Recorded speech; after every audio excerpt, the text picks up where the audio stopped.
Hello and welcome everyone to our December State of Freight webinar.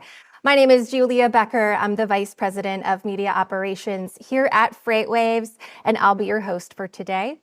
I'm joined here in the studio by Strategic Analyst JP Hampstead and SONAR's Head of Freight Market Intelligence, Zach Strickland. Today's conversation will cover the latest insights from our SONAR platform, current market trends, and an inside look at what's ahead for 2026. We'll also be taking your questions and answering those live at the end of our discussion today. But before we get started, I want to cover just a couple of quick items. First, if you have any questions for our team, you can reach out to us via that audience chat function in your webinar console, and we'll be in touch to assist you. If you have questions for JP and Zach, you can enter those in that Q&A box also in your console. And like I mentioned, we'll save time at the end for those questions.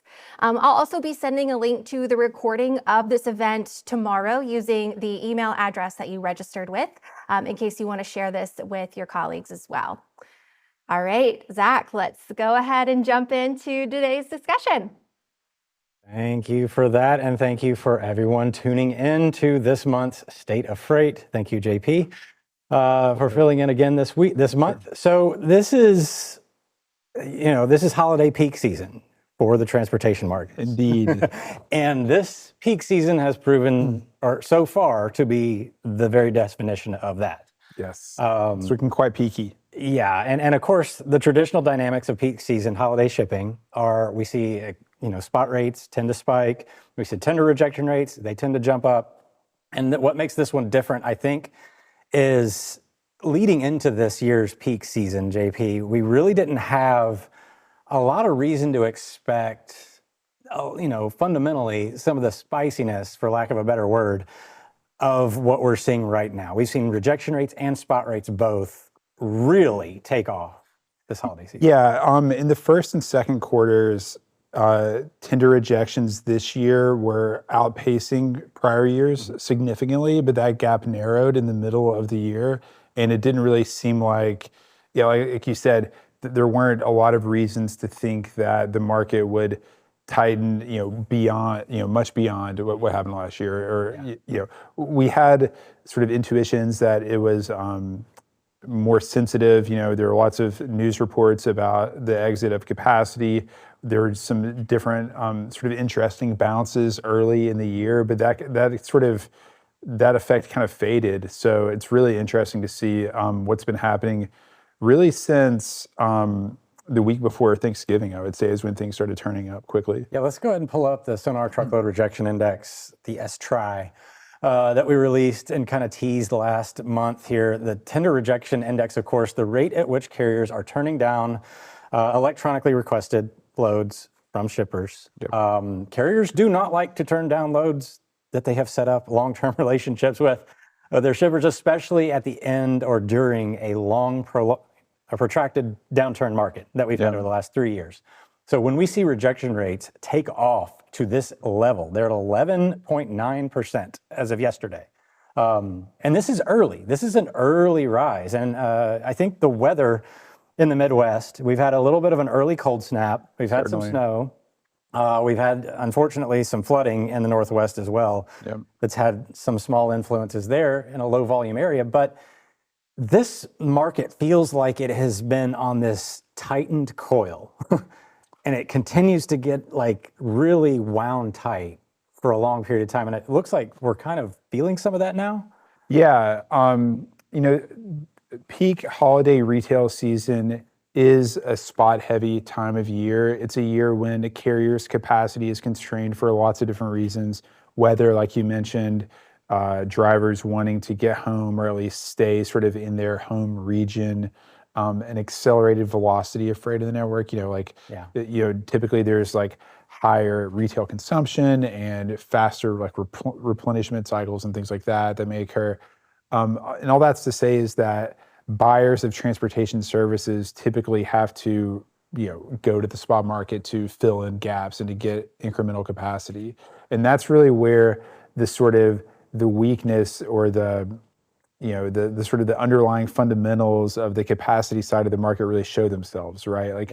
All along, we've been talking about these sort of, I say all along, this year we've been talking about sort of the small, sketchier carriers that may be using an ELD that's recently been decertified. They may have been using drivers that didn't speak English very well. They may have had other sorts of issues with their authority that have resulted in them being taken out of the market, et cetera, et cetera. And so now, like when shippers are looking to the spot market for that capacity, they're finding that it's much tighter than it was last Christmas. Yeah, and of course, rejection rates, of course, tie very heavily together with the spot market. Let's pull up the NTIL, the National Truckload Index, the line haul only. This excludes an estimated cost of fuel, and you can see a similar pattern, although the rates are not necessarily higher purely than last year at this point. Well, they are actually higher than last year at this point, but the trajectory is a lot sharper this year, and it looks like it's going to sustain and peak out probably a little bit later this year. But what you're talking about, of course, tender data tends to bias towards these larger carriers, larger fleets, larger shipper relationships because they have to have the technology to communicate in this manner. The spot market, not necessarily. That can be phone calls and emails and all sorts of stuff because it's going to be smaller carriers like you were mentioning. And some of these carriers, of course, don't have a lot of that technology, but they also don't have the overhead. And so the spot market has been sort of this low cost, most heavily negotiated market over the last 2 to 3 years. And I think one of the reasons that we're seeing spot rates rise so quickly this year, despite kind of the weak demand side dynamics, is because carriers are underpriced in this environment. We were talking about this before and now they're getting phone calls and they're starting to realize how underpriced they are, right? If you look at those two charts, look at the sort of the air pockets in 2024 and 2023 that occurred in December. In 2024, it was sort of right at the beginning of the month, right after Thanksgiving. In 2023, it was a bit later. There's no such hesitation in this year's price movement, right? The carriers are just continuing to ask for more and more and getting it.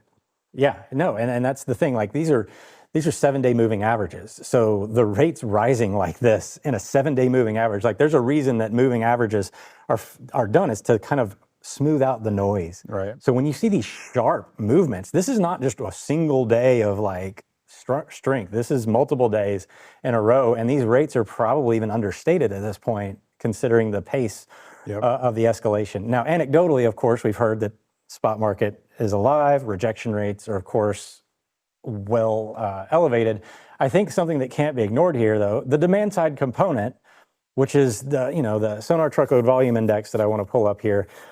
This has been, I think, the reason that the market has not been more volatile this year is that the demand side component of the tender volumes. Now, I've talked about this in the past. Intermodal has kind of taken a little bit of share, but we've also got some signs of economic deterioration in the last several months. I want to kind of speak to this a little bit in the sense that in October, September, and early November even, pretty low-key demand. And then there's a spike, and it's seasonal, but it's actually, there was nothing leading into this, like the baseline for demand leading into this holiday spike was not there. Right. And now it seems like, it looks like it's still going down a bit, but perhaps resetting at a slightly higher level. Certainly you don't have that sort of concavity in the previous 2 years, in 2024 and 2023. It looked like there was just a lot of weakness, as if maybe maybe that it just is shippers like letting inventory kind of work its way through the system, right, and preparing and sort of catching their breath. But definitely post Thanksgiving this year looks a lot healthier compared to pre-Thanksgiving than 2024 or 2023, which didn't really have significant moves in volume levels before or after the holiday. I mean, this to me sort of looks like shippers were slow playing it and kind of lowballing the estimates for the fourth quarter or the holiday shipping season. And then all of a sudden, bam, oh, wait, we need to get some stuff moving. Now, I don't know if that's true or not, but the data just looks like they were a little bit underprepared for this holiday season. And that, of course, when you have that sense of urgency on top of the fact that capacity is tighter than average and there's less buffer, that type of demand move, of course, helps push rejection rates and spot rates higher. And if you have a transportation manager who's been in the job for, this is say their third holiday season, right? They might have thought that the capacity would be there when they needed it at the price they had talked about all year. Yeah, I think too, we've got this situation, like obviously this year has been wild with the trade war and the politics going on there, Right. a lot of erratic policy. Shippers have transitioned from just-in-time inventory to just-in-case inventory, back to now what looks more like a just-in-time inventory process, which means they don't necessarily have excess stock close to the end user or the fulfillment centers like they did. Right. And that's kind of I was talking to Dr. Zach Rogers about this on Freightonomics last week, how it does appear like there's a lot of inventory pull down or drawdown because now the tariffs are in. There's not a lot of the pull forward activity is pretty much gone because what are you pulling forward now? Right. Imports are resetting lower. Yeah. And so if inventory costs are high, especially at the end of the year, you don't want to hold that inventory. Like you need to get rid of it so you're not taxed on it, et cetera. And also it's January, February that follows up the holiday season. So there's not a lot of forward-looking demand over the next few months. Right. And so this is kind of, it's quite interesting because it shows that like, the just in case or just in time, I guess, mentality that sort of waits to bring inventory all the way down to retail locations, until, the last minute or close to when it's needed. The sort of risk of that strategy looks different depending on the availability of trucking capacity. Yeah. And I want to get to the economics here in a little bit, but let's pull up the logistics managers indices or the components of the warehousing utilization numbers, and the inventory cost is the chart you're looking at there. Now, the line at the bottom, that's warehouse utilization. Now, this was the biggest call out that Dr. Rogers had of November's LMI. And it's the fact that warehouse utilization went into contraction territory for the first time in the history of its index. 47.5. So anything below 50 is contraction. Wow. Anything above 50 is expansion. Now, this is survey data. It's a diffusion index, just like the ISM, PMI. And then on top there, that's inventory costs. And yes, tariffs are a component of inventory costs, but there's other things such as warehouse prices and all sorts of other things that get there. But inventory costs are continuing to operate at a 70 and above, despite the fact that warehouse utilization has contracted significantly. Yeah, that's fascinating. What do you make? I mean, just on terms of warehouse utilization, like my initial read would just be that shippers were sort of like pessimistic about spending and growth and just allowing inventories to run down because they didn't think that they would need those, Right. They didn't think they would need the extra stock. But what do you think is behind the sort of the stickiness of the elevated warehousing costs? So warehousing, prices, obviously they take time. Warehousing prices have almost always been inflationary. I believe the history of the index, we don't have that pulled up here, but that's a component. But tariffs are also a component because the cost of inventory, it's not just necessarily the tariffs themselves, but also the inefficiencies created by erratic movements in supply chains. You're having to manage, like shifting from a just-in-case to a just-in-time process, demand forecasts being unrefined or off-kilter, all play a factor in increasing your inventory costs. And right, and I would imagine that like shippers who were looking for extra warehousing capacity because they were pulling inventory forward may have like contracted with like 3PLs and things like that, like to kind of expand their footprint in a pinch, right? It's not like they were building their own warehouses and things like that. And so when you think about 3PLs serving multiple customers out of the same warehouse, you could sort of see how, even though it may not be as crowded on an absolute basis in terms of the number of SKUs on the floor and like the quote unquote utilization in that way, there's still a lot of people sort of trying to carve out their square footage. yeah, and also there could be a cost per unit involved here. So if your warehouse isn't getting utilized, you're still paying for a bunch of dead air in that warehouse. So there's probably a little bit of that perception of a cost per unit increase in holding that inventory, Right. especially if you were building for a just in case inventory process like trade war. I don't know what I'm going to get charged next month. I pull in next month's inventory, and now I've paid for this warehouse that I no longer need. And just to be clear, Dr. Rogers interprets the low warehouse utilization number as bullish for trucking, right? Yes, he does, because he goes to a leaner inventory management process. What that means is that instead of you having excess amounts of time to move things downstream in the supply chain, you now have, you have to be precise with your transportation. You can't just say, well, I've got 4 to 6 days. I've got to be there on the 3rd day. And if I don't have it there, then I'd miss revenue.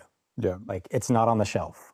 And so therefore trucks tend to be favored rather than intermodal. But also the sense of urgency too is higher. So shippers are more willing to pay for something where lead times shorter. Lead times shrink a little bit for the transportation side, not necessarily for everything. But yeah, intermodal, less fungible with intermodal because of the transits and the precision of the transits.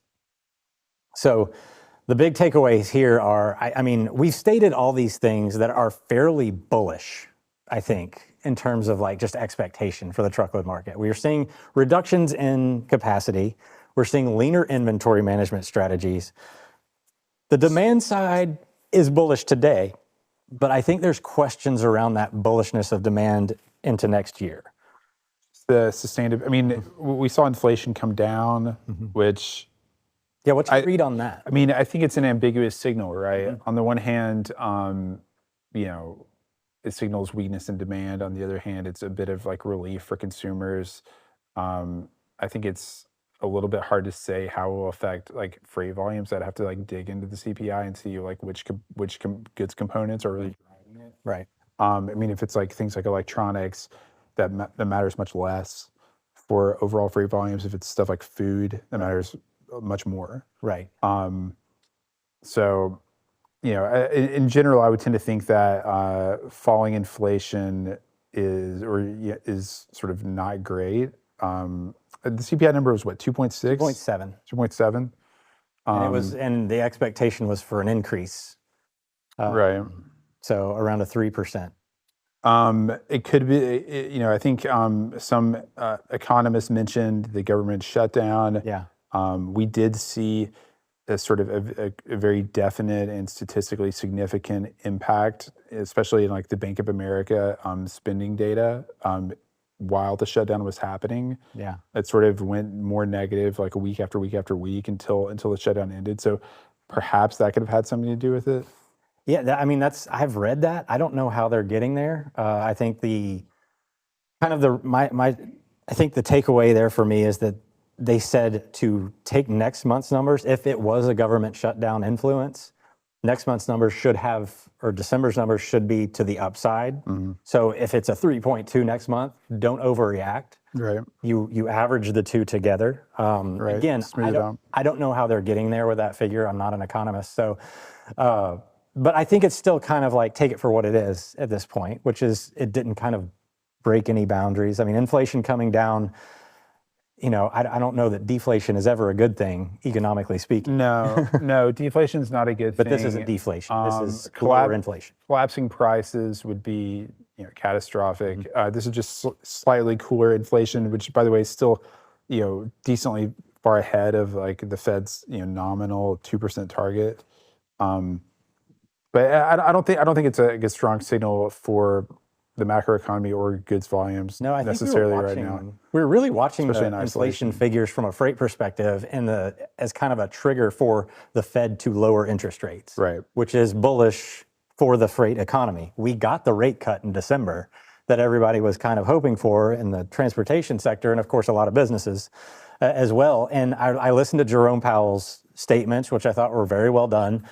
He stated that they were more concerned about the labor market dynamics, and he felt they had more control over what was happening with labor than they did over the inflationary figure, which he allocated to tariffs, which he said he thought were going to peak out in the first quarter next year.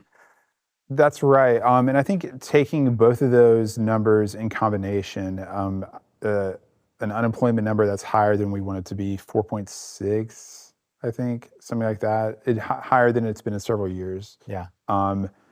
Combined with a surprisingly low inflation number should make the Fed more willing to cut again. Yeah. Right. I mean, but if we're lowering inflation and seeing weaker jobs, I mean, it's almost like a foregone conclusion. Like, I think a lot of people, especially the financial markets, were expecting us to basically be done with the Jerome Powell rate cuts, as he will be replaced in June, more than likely. And then they expect rate cuts to happen with a Trump appointee, or to continue. Yeah, I see. And that, of course, would be fairly bullish. But again, some economists will argue there's a divided sense there with a lot of economists, in the fact that they do view inflation as more of an inherent risk than this FOMC did. Yeah. Which would be demand destructive. What do you think about, where do you think that puts us, like, going into 2026 in terms of just the overall economy? I mean, it seems like everything that's happening on the capacity side will continue to ratchet tighter and tighter. Right. If the FMCSA kind of keeps their eye on the ball and continues to coordinate various kinds of enforcement efforts with the states, the demand side, it's so interesting. The demand side is the question now, right? Like for several years prior to this, we were far more confident in the demand data than we were in the capacity data. Now it seems like we may not have like a precise measurement of the absolute number of trucks available for dispatch on any given day. Yeah. But we're confident and we have conviction in like the general direction of the capacity side of the market, which is that capacity is exiting slowly but surely, being eliminated, especially in the small carrier and independent operator segment, but also into mid-sized carriers that are still struggling. Yeah, I feel like that's on a pretty steady trajectory. But what about demand? Yeah, well, I think you're making a good point with this slow drawdown of capacity. We've actually been watching this happen for several years now, in the context of if we pull up the truckload rejection index one more time here, if you were to look at this outside of seasonality and look at this as a line starting at about May of 2023, it's a gradual increase. Right. This it's a divergence. Yeah, it's imperceptible to people in the space, because you're talking about an increase of 2.8% to about a 3.5% in a matter of 7-8 months to a 4.5%. And this is, tens of thousands of transactions that we're talking about here. So to somebody in the real world, the difference between a 3 and a 4% rejection rate, it's nothing. It's almost nothing. So we have been watching capacity bleed out of the space and carriers get less and less reliable over time. I think what we're finally starting to crack is that threshold of carriers no longer can maintain, have you ever seen the Spider-Man movie where he's basically like got the train, he's trying to hold back. Yes. There's a meme on it out there. This is what the carriers, I think, the right analogy for the carriers are. They're basically holding it together until they can't. And then you're getting this spike in rejection rates and spot rates as a result. And I know some of our video team will appreciate the Spider-Man analogy, but the point being here is that even if demand side dynamics don't return next year, this market is already telling us how sensitive it is, right, and how fragile it is. And to your point, like last year, even though you can see that the green line is, sort of decisively diverged from the pink or the rose-colored line of 2023, if you were talking to a broker last year, okay, it took until Thanksgiving weekend for rejections to hit 7%. Yeah. So normal, nothing's happening, nothing to write home about, whatever. Like you said, it's sort of imperceptible. Now, though, this market's acting, I think, sufficiently differently from 2024 that we can tell. how much progress has been made on the capacity Yeah, side. in November of last year, Craig and I got on and talked about the end of the freight recession, November 8th last year. The dynamics of that market were actually better than the ones we're talking about here today. And it's in terms of demand, because we had demand as well as the rejection rates. This would actually, it would have been a healthier transition had the market turned last year into this year, more than likely, because that would have kind of kept on. One, that meant demand would have held up. And if we pull up the STVI, you'll see what I'm talking about. Demand falling out in the middle of February. If you look at the tender volumes here, look at February. This is about when all the tariff stuff started happening. Shippers just got uneasy. They stopped ordering stuff. They started thinking about procurement of, goods across the ocean and Mexico and Canada, instead of like relying on what's our end demand going to be. And we really didn't see it take off. And we saw intermodal take some of this share. It's been relatively flat this year, but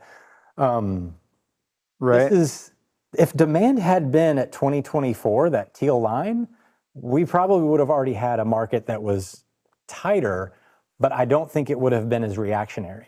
Yeah, it wouldn't have been as volatile because more capacity would have stayed in the game. And really, like, if you look at those prior 2 years, both in 2023 and 2024, volumes spiked in, call it October,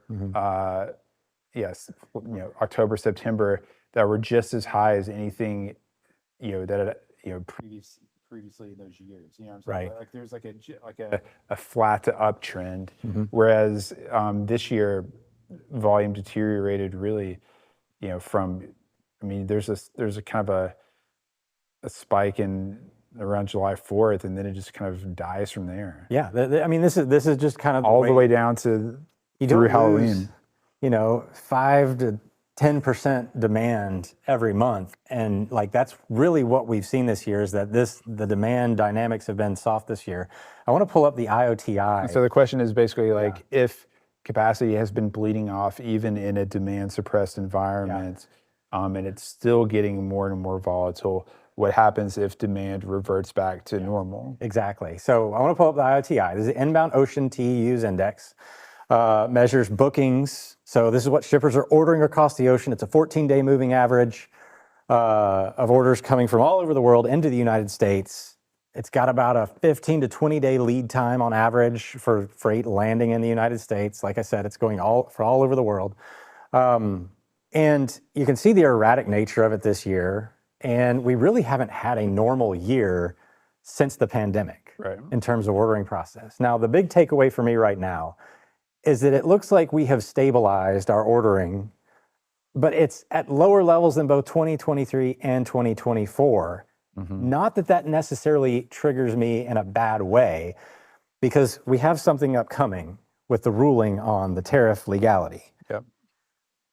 This feels like shippers basically saying, we're going to punt on 2025 and early 2026 and wait to see how some of this tariff ruling unfolds. Do you think that's an accurate statement? Would you?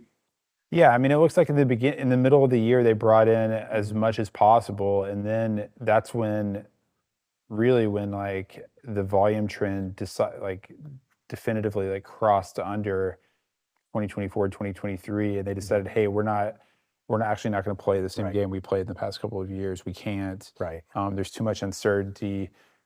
God knows how much it's going to cost. If we're even going to make any money on stuff that we import. Right. So yeah, I agree with that. That like they just decided to run leaner, run tighter, maybe miss some revenue, but really focus on cost controls and other ways to protect margin. Yeah, it looks like a very defensive strategy here, but also it exposes them to maybe not having some stuff that they might need. Now, it feels like a little bit of a gambit, but at the same time, they ordered a ton of stuff this year, early in the year. So we've seen warehouse volumes decline.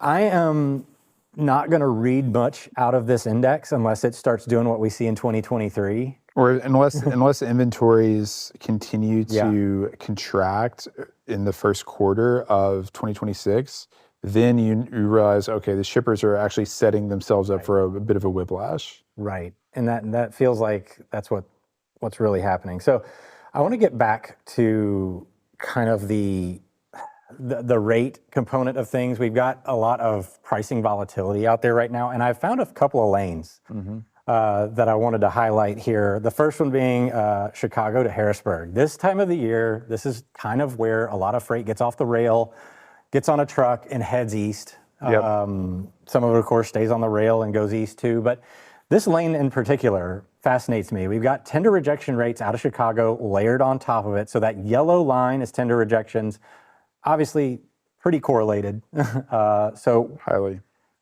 this does not mirror the national average spot rate chart. But Chicago, of course, is like the epicenter of freight. In the United States, is a big kind of transitional place. And a lot of this freight coming to the megalopolis, this time of year, I totally expect spot rates and tender rejection rates to spike up. This lane was already getting incrementally tighter. Oh yeah. Since May, and there's some seasonality to this. This is normal. There's some ups and downs, but really, higher highs and higher lows, almost for 6 months straight.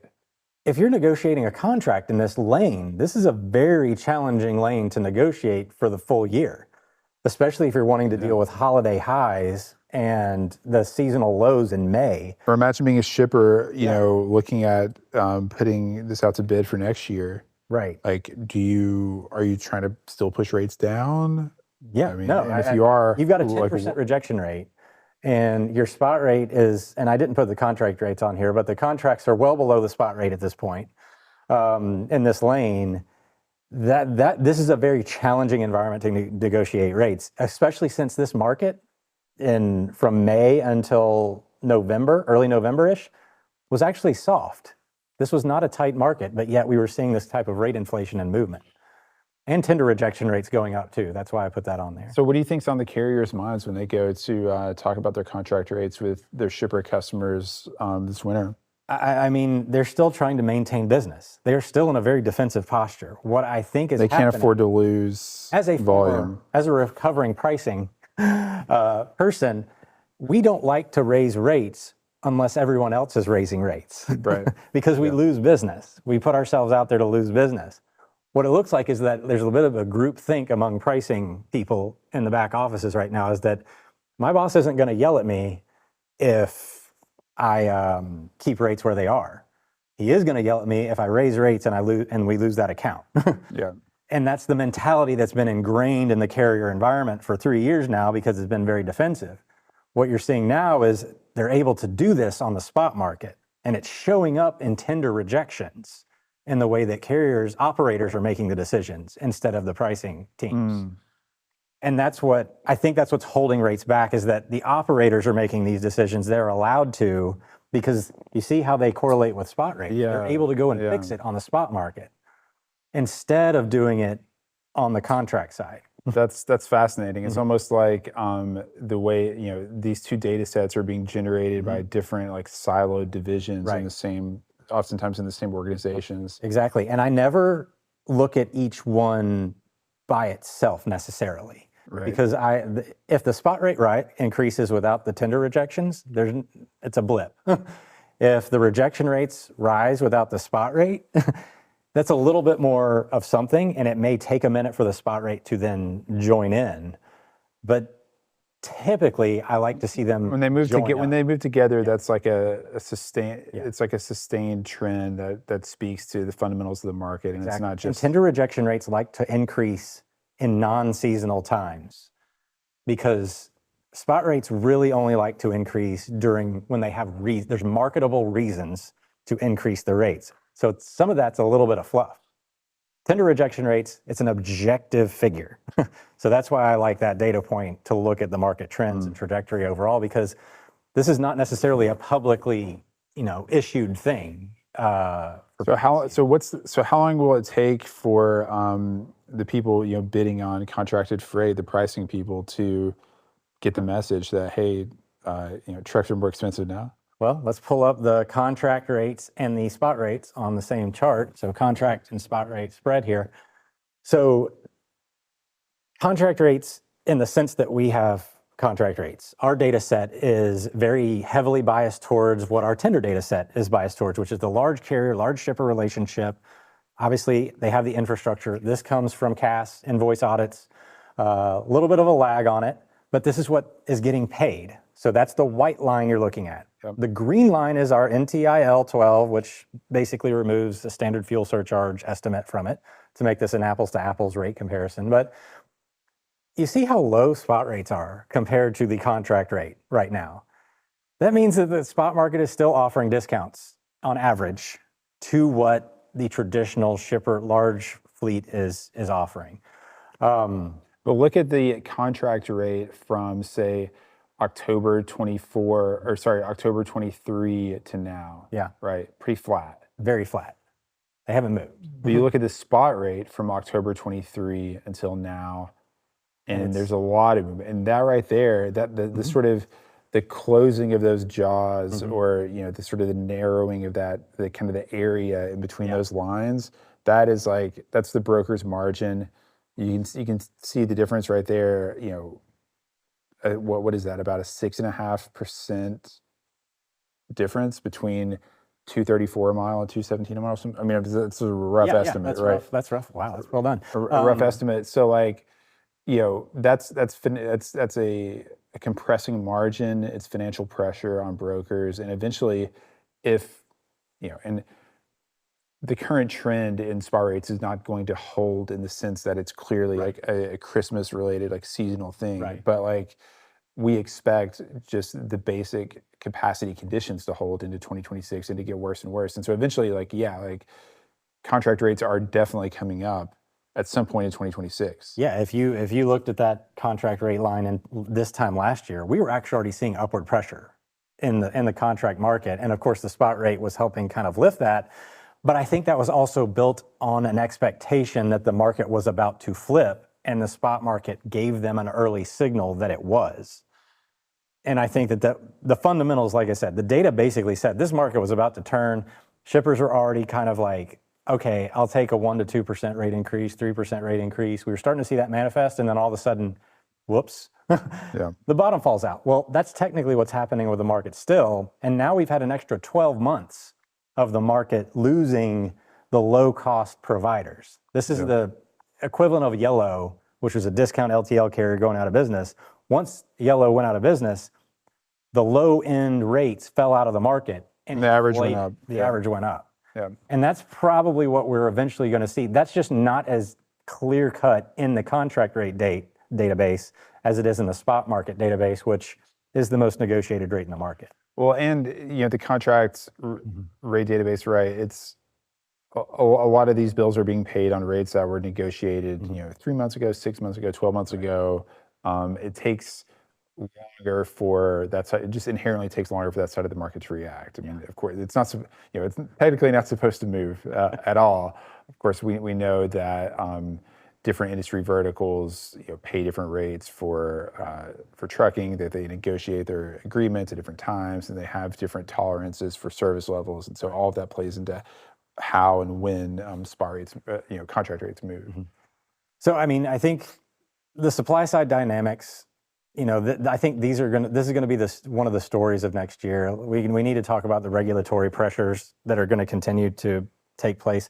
If we pull up the English language proficiency violations chart here, this is going to be reported by the DOT inside of SONAR here, and we're roughly averaging around somewhere 80 to 90-ish out of service English language proficiency violations per year.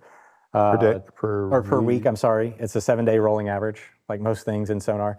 But there's another 200 or so, 240 that are happening every week.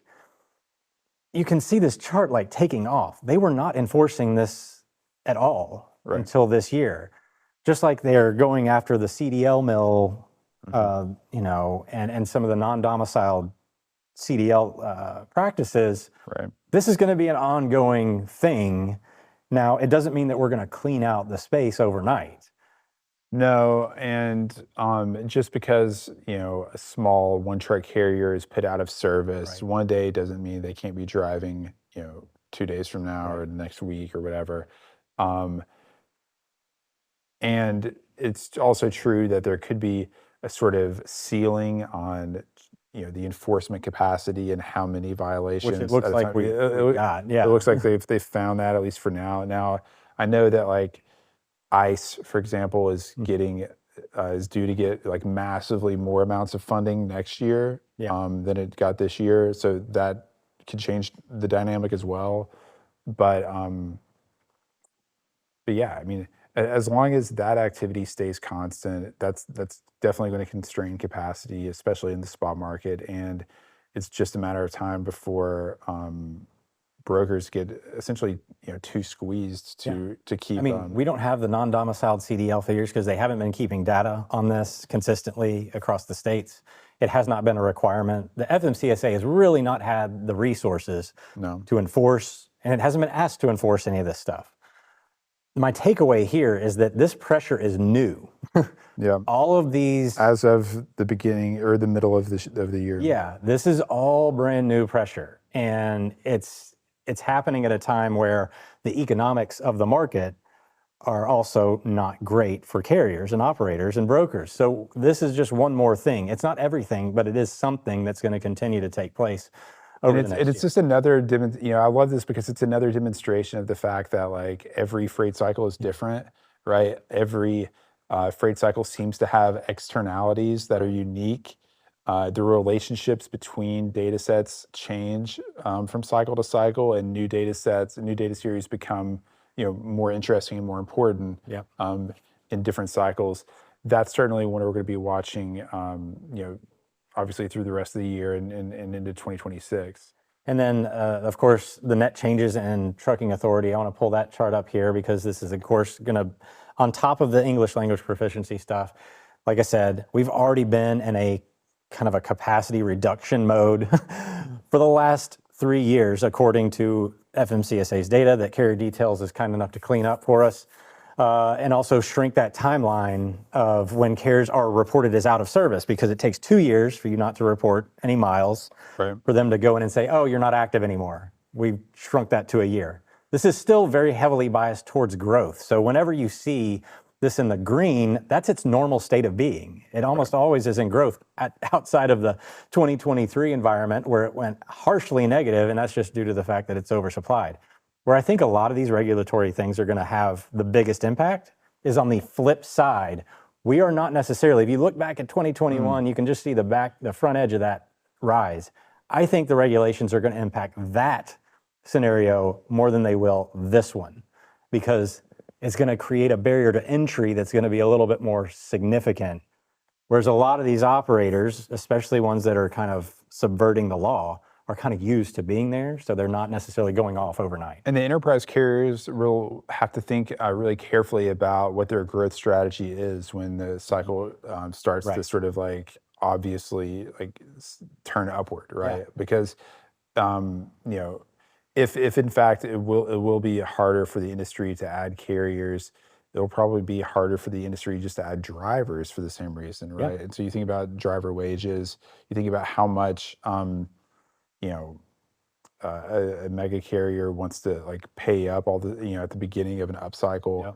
I think it'll be interesting to see what they actually do and what happens to enterprise fleet sizes among the publicly traded carriers. This will absolutely be inflationary for the truckload operator. Like rates will come up for transportation eventually. I know they're still kind of stuck there, but economically speaking, we've got some stimulus built in to next year. To start the year, we've got the big beautiful bill has some tax breaks that start. Any thoughts on how that manifests? I know there's probably a little bit more concern than there is optimism from the economic crew right now. Yeah, I think that a lot of the deals that were announced in 2025 will take several years to manifest. Perhaps 2026 is when you see, sort of like vigorous construction activity. As in terms of like, the benefit to trucking of sort of like onshoring more links in the supply chain. That's obviously more of like a long-term thing. But one would hope that at the very least, the trade situation will be more stable next year. The tax regime will be a little bit more capital friendly, Right. and Well, interest rates just went down again. that those will be tailwinds. Yeah. So it feels like there's like this market was already demand side before this year. It looked like businesses were ready to invest. And They it almost were. feels like they just kind of punted on that investment. And now there's more reason for them to invest in 2026. Even in the quarter where we had like GDP growth of like what was it, like 3.2%, Right. or yeah, something like that. It was like above 3%. Even in that quarter, business investment was like a negative factor on that. I mean, we've talked about this before. It was almost all imports driven, but business, so outside of like the headlines that the White House, loves to put out, and the sort of the face-to-face deals that Trump likes to negotiate, it didn't seem like businesses, knew what was going to happen to demand. It didn't seem like they were willing to take much risk in their sort of like, plans for growth. The crystal ball when they're forecasting like the return on investment in manufacturing capacity or production facilities was cloudy, and like, if you don't know if spending this dollar is going to make you money, you tend to wait until you find out whether it will or not. Right. Well, I mean, again, lots of uncertainty still on the table economically. I think this market's still, the truckload market for sure it's going to continue to tighten. It's got other pressures on it. Doesn't seem to be heavily as dependent on demand side structures at this point. Although I think economically demand next year has, I think, a little bit more upside risk than downside risk in it at this point in time. Stimulus, of course, will be continuously on the table, but I want to make sure we leave time for some Q&A. So Julia, let's hear it. Zach, we've already had some great questions coming in from you guys in the audience. If you haven't sent those in, put those in the Q&A box in your console. I'm going to roll through as many as I can. This first question is from Charlie, who asks, for the upcoming year, are rates projected to rise or fall related to any potential increases in infrastructure costs, such as toll increases? Toll increases, that's a good question. I don't actually know about toll increases. In general, I would say that rates are going up next year. Right. I mean, just about anything you could almost expect some sort of cost increase in at this point, mainly due to the fact you're going to have these lagging inflationary things that are going to naturally get passed along in terms of wages, operational restructures. I think we've seen the labor market already kind of right-sized this year. I think that was the main focus and goal for a lot of businesses. That's largely done, and now they're going to try to make sure that they are cost right in terms of passing along some of those prices. So I would definitely put my odds on increases in that level a little bit higher than normal. Great. My next question is from Jennifer, who asks, for a mid-sized fleet, what's the best AI investment right now? Is it route optimization or back office automation? In terms of AI investment? Yeah, AI investment for a mid-sized fleet. In terms of route optimization, or what was the other one? Or back office automation, or is it something else? I mean, I think route optimization has already kind of been out in the space for a while now. I think AI has found, I haven't necessarily specifically seen anything that makes me think that space is being improved as much by AI as it is in the back office. So my experience thus far has been most of the AI infrastructure improvements will be back office, and it's going to be more this low level. AI is still very much in its infancy in terms of being able to take on tasks. And there's a lot of pieces of back office tasks that are very repetitive, that high levels of automation are available. Yeah, I mean, there are certain things that can really make a difference for mid-sized carriers. Automating processes so that you can get your time to invoice down as quickly as possible, that you can like reduce errors and sort of reduce any kind of causes and like delays of payment from shipper customers, things like that. I think there's a lot of yield there for AI investments. In terms of route optimization, though, I don't know. I don't necessarily It's a complicated task to optimize, especially from a mid-size fleet standpoint. because a mid-sized fleet is going to have its primary customers that it's head haul origins that pay very well, and you would have to have a way to put all of that network into an AI and train it and be able to tell it like which lanes you want it to fill. I don't know that there's an AI doing that now, although I do know that there are AIs built for transportation that do handle like invoicing and sort of like document process. You need the AI to be able to read some complex data in terms of volume fluctuations. And like we've been talking about for the past several years, this has not been a very consistent freight environment. And that's going to make any optimizer trained on something that isn't true for the next year. Quarter, yeah. Awesome. My next question is from Mark, who asks, does the potential of a recession in 2026 further soften demand enough to mitigate capacity constraints?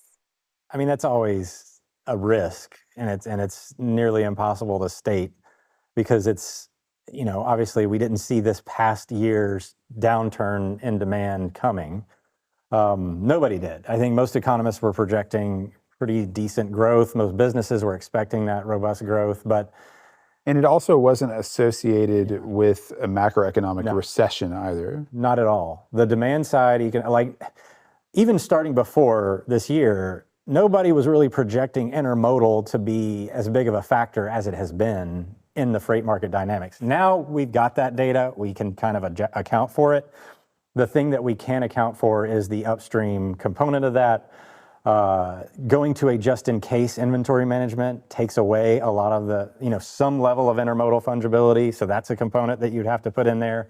And in terms of economics, even the economists are taking, they're even punting on it. Jerome Powell got up and said, we've done what we can with the data that we have available. We're going to punt for the first quarter and just wait and see. And if those guys are punting on the economy and not sure, I don't think any of them, I have not read or heard any one of them talk about a recession as a tangible concern for the first quarter or two of next year, though. And really, for trucking, the kinds of recessions that really matter the most, where a trucking recession will be like driven by and perfectly line up with a macroeconomic recession, are recessions that are deep enough to tighten up credit materially.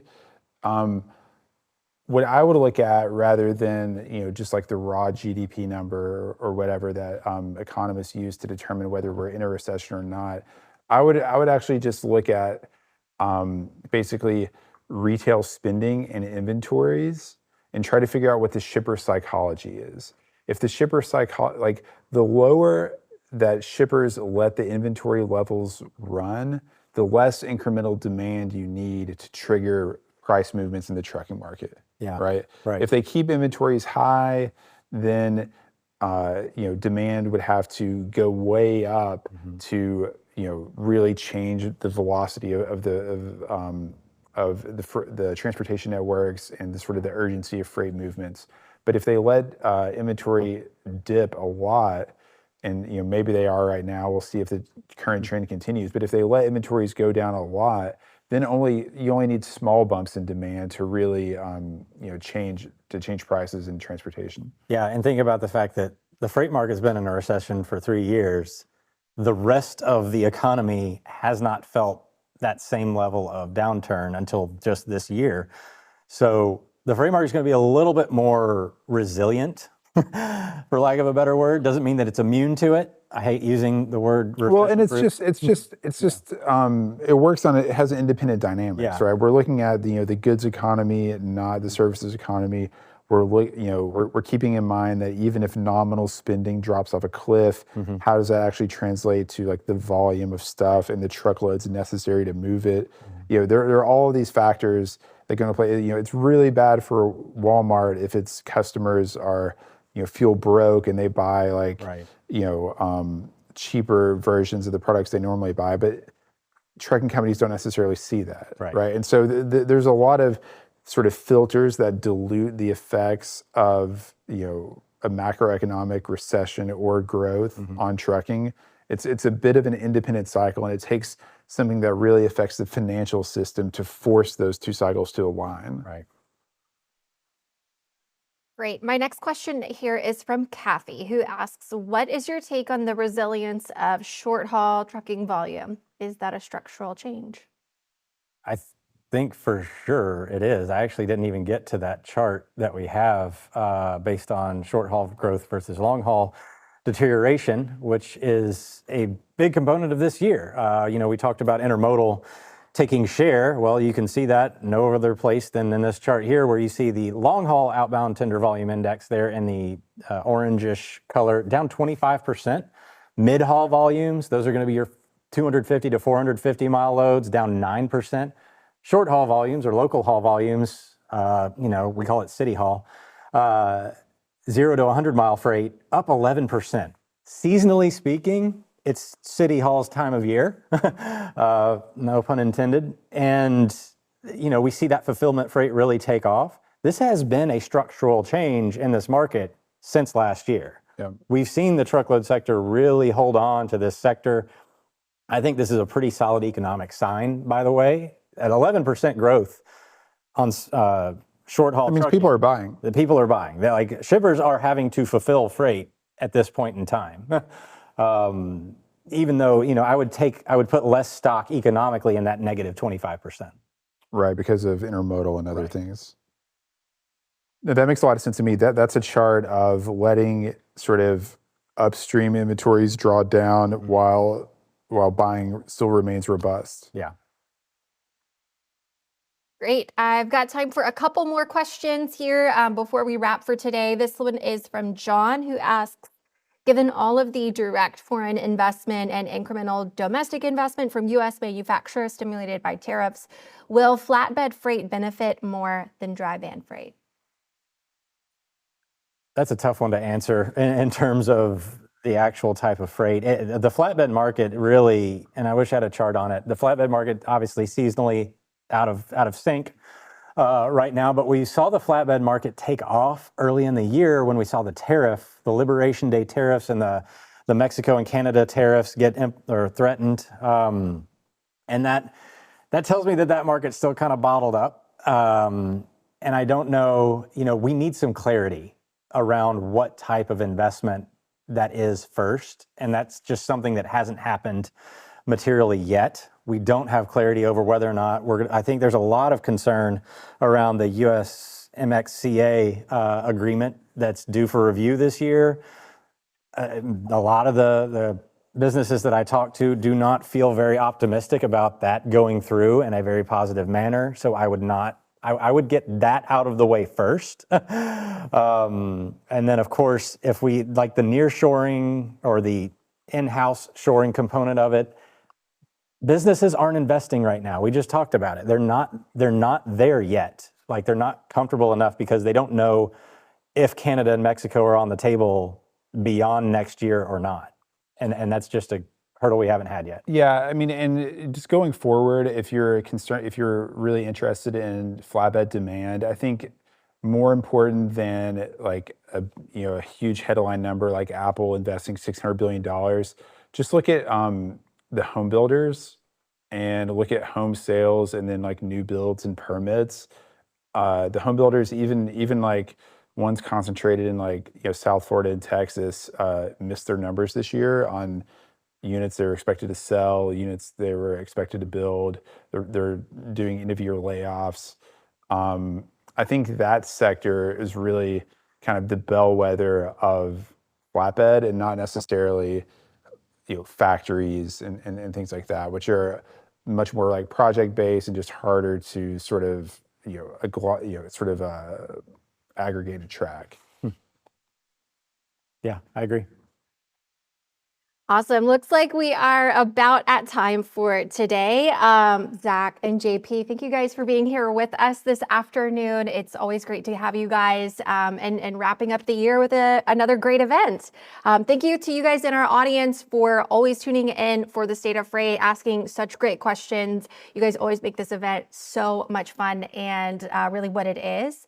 That's all for today. We hope you have a wonderful holiday season and we'll see you again in 2026. Thanks, everyone.